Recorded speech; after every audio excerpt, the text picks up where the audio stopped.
Je suis partie, je suis revenue, je suis repartie et je suis revenue.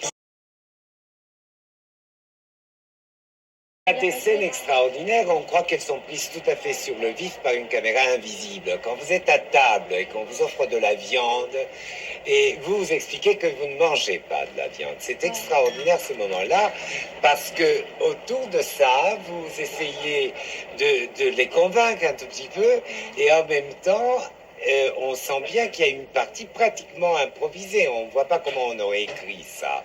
Donc ça c'est vrai, ça c'est la scène la plus improvisée du film. C'est vrai, de toute façon je peux pas répondre autrement, je sais pas comment on parle, parce que c'est vrai, elle était très très très longue, même elle reste peut-être encore très longue dans le film. C'est la scène qui a été le moins écrit, enfin le moins prévu quoi. Oui.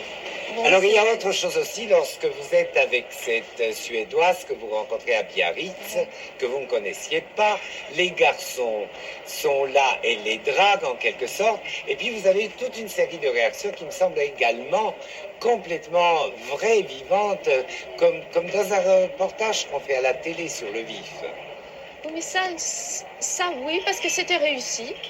Parce que ça, c'était quand même très établi. Hein. Il y avait un canevas très serré. Hein. C'est-à-dire, c'était la fille qui est en face de moi, qui est Carita, qui est la Suédoise. Justement, elle devait défendre le point de vue de la fille libre. De la fille libre qui sort. Mais tout en sentant la fille seule, parce que ce qu'elle raconte, bon, on sent très bien la solitude. Et moi, je devais défendre la solitude, mais accepter, revendiquer.